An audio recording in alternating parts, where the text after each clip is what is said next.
Большинство в прошлом видео меня прекрасно поняли и поддержали, но есть многие, кто написал «не зарекайся, мол, здоровая еще». В этом одном предложении 3 ошибки. Первая. Еще молодая, но вот через 5 лет, ой, что начнется. Это очень популярная ошибка, скорее уловка. Называется смещение критериев или сдвиг цели. Ну-ну, подожди, вот тебе будет 45, вот тогда, или 50, или 60, или после менопаузы, или когда сядет луна, или после того, как дети вырастут. Я уже доказала свою правоту, я уже 13 лет веганка, я уже родила 3 здоровых детей на веганстве, я уже в топовой форме и здоровья после всех беременностей. Но они не хотят это признать, поэтому переносят точку проверки все дальше и дальше. Второе неправильное предположение, что если я заболею, то я пойду к врачу.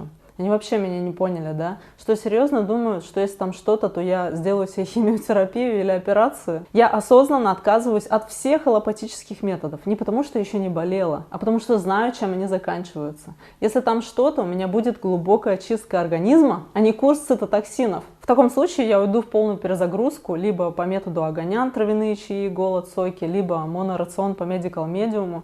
Будет полгода очистительный домашний ретрит, без таблеток и без операций. Вот этот коммент – классическая иллюстрация непонимания моей позиции. Согласна полностью, тоже стараюсь не попадать к врачам. Ребят, я не стараюсь не попадать, я просто не иду. Ни при каких, на всякий случай, ни при прихватило, ни ну мало ли. Не иду, принципиально, всегда. Как-то у меня сильно прихватило внизу живота, пришлось обследовать у гинеколога, сразу операция, удалили кисту и миому. Вот это ключевое, пришлось обследовать. А у меня на этом месте будет, пришлось пройти чистку организма, чтобы тело восстановилось само. Именно потому, что я не иду обследоваться, у меня не будет операций. Я не вмешиваюсь в тело в момент, когда оно просит покоя и натуральной помощи, а не скальпеля. Я не зарекаюсь в том, что у меня ничего не будет болеть. Я зарекаюсь в том, что не буду использовать сгнившую логику. Но какое это лечение? Хирургически удалить кисту. Киста – это не ошибка организма, это не что-то выросло лишнее. Это механизм защиты. Изолирует то, что не может вывести иначе. И заключает это в капсулу, чтобы не дать этой грязи разойтись дальше. Вместо того, чтобы разгрузиться и помочь с очищением, с тем, чтобы киста сама ушла, ее варварски вырезают. Но ножевое ранение в живот считается серьезной угрозой для здоровья? А почему тогда аналогичный разрез в операционный, что-то обыденное? Разумеется, такой разрез – это не просто небольшое вмешательство, а полноценная травма, которая оставляет шрам не только на поверхности, но и внутри. Чтобы добраться до кисты, нужно прорезать несколько слоев тканей. А шрам – это участок, где прекращено кровоснабжение. Там ткань заменена на коллаген. Воспаление, которое начинается, чтобы устранить проблему, застревает на этом шраме и не может завершить процесс. Оно остается как бы подвешенным и переходит в хроническую форму. Организм не вылечился, как говорят, через неделю после операции. Он просто остался с мертвой зоной, которую теперь постоянно приходится обходить. Единственный специалист из этой системы, к которому теоретически я могла бы обратиться, это травматолог. Но травматология – это всего лишь 0,3% от всей медицинской системы, но от общих расходов на здравоохранение. Это включает затраты на стационарное лечение травмированных пациентов, как указано в исследовании, опубликованном в журнале Journal of Surgical Research. 99% всей медицины – это не травмы, это профилактика, фарма, диспансеризация, диагностика ради диагноза, лечение того, что могло пройти само, неправильное лечение. И вот от этого я и отказываюсь. И потенциальное обращение к травматологу не противоречит моему отказу от врачей. Вообще слово «врач» потеряло свою ценность, скорее просто исполнитель протокола. Поэтому травматолога ставить в один ряд с врачом даже не хочу. Это грамотный человек, который в случае чего вправит кость, зашьет, уберет острое и отойдет в сторону, без на всякий случай сдать кровь. И то я не во всех стандартных случаях обращусь к травматологу, то есть этот процент падает для меня еще ниже. Перелом сложное колено, да, но разрыв мениска или боль непонятного происхождения нет. Вообще вся современная аллопатическая медицина выехала за счет травматологов. Именно на фоне травматологии вся остальная медицина притворяется нужной. Мол, раз нам зафиксировали перелом, значит мы и температуру должны лечить. Они прицепились к славе травматологов как к индульгенции на все. Как будто если электрик спас тебя от короткого замыкания, то у его брата автоматически появляется право вырезать тебе почку профилактически.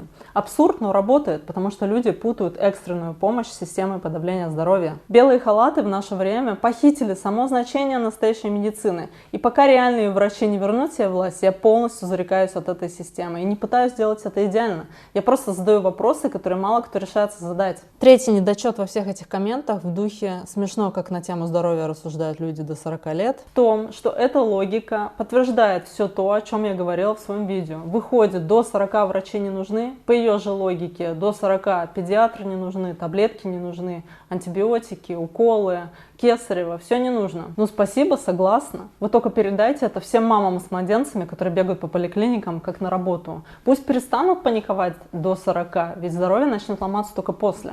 Такого массового здоровья среди молодежи я, честно говоря, не наблюдаю. А я буду здорова после 40. Именно потому, что не участвую в этой системе до 40. И у моих детей не будет аппендицита именно потому, что я слежу за их питанием, а не за скидками на антибиотики. Есть такая штука, очень непопулярная и малоизвестная в официальной медицине, настоящая профилактика. Наглядно демонстрируется на примере аппендицита. Высокое потребление клетчатки связано с более низкой частотой аппендицита. Но большинства он как гром с неба. Съел сосиску и хоп, хирургия. Ну, бывает. Согласно медицинской логике, один день ты здоров, а на следующий вдруг загадочно заболеешь какой-то странной болезнью. И эту болезнь называют случайностью или атакой. Но болезнь — это процесс, и исцеление тоже процесс. В теле ничего не происходит изолированно или случайно. А я лучше продолжу кормить своих детей так, чтобы им потом не пришлось успешно перенести операцию. Потому что профилактика — это не найти раньше, а не довести до того, чтобы искать. It can be concluded that there is a significant correlation between low-fiber diet and appendicitis incidence. From 19 subjects with low-fiber intake, 73% of them suffered from acute appendicitis, while it's only 12% of the patients with high-fiber diet that suffered from it. Можно сделать вывод о наличии значительной корреляции между диетой с низким содержанием клетчатки и заболеваемостью аппендицитом. Из 19 пациентов с низким содержанием клетчатки 73% страдали от острого аппендицита, в то время как среди пациентов с диетой с высоким содержанием клетчатки от него страдали только 12%. Emergency appendicectomy and meat consumption in the UK. Экстренная аппендэктомия и потребление мяса в Великобритании. Британский медицинский журнал. Результаты показывают, что у людей, которые не едят мясо, риск необходимости экстренной аппендэктомии на 50% ниже, чем у тех, кто его употребляет. А мы веганы, у нас еще больше клетчатки в рационе. Обычный ребенок и в месяц не съест столько клетчатки, сколько мы на завтрак. То есть ключевой момент. Мы не просто не ходим по врачам, нам незачем туда идти. Поэтому вы не можете одновременно говорить мне, не навязывая веганство детям, а что если аппендицит? Либо вы меняете его питание, либо рассчитываете на хирурга. Одно из двух, не истина где-то посередине. Мне говорят, что я злая. Дети по вине родителей лежат на операционном столе с аппендицитом, потому что им дают мясо и заливают жаропонижающими при 39. Мне не злиться из-за этого, да, молчать? Извините, но если вы спокойно смотрите на страдания ребенка, который мог просто съесть нут вместо пельменей, то вы, возможно, на поверхности добрые, но бесполезные. А я лучше побуду злой. Если гнев — это то, что остается, когда сочувствие встречает системную тупость, то я за.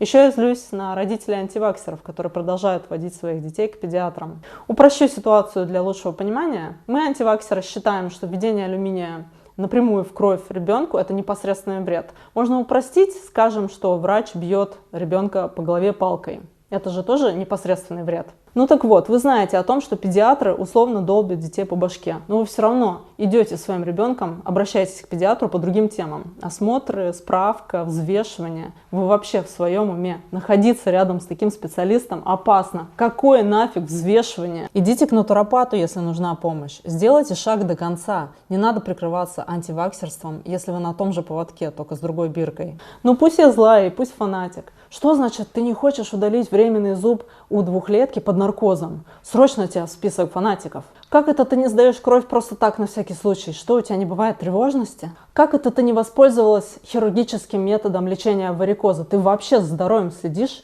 Ах, ты стоишь по 3 минуты в день на голове, чтобы предотвратить варикоз? Во, безответственная фанатичка.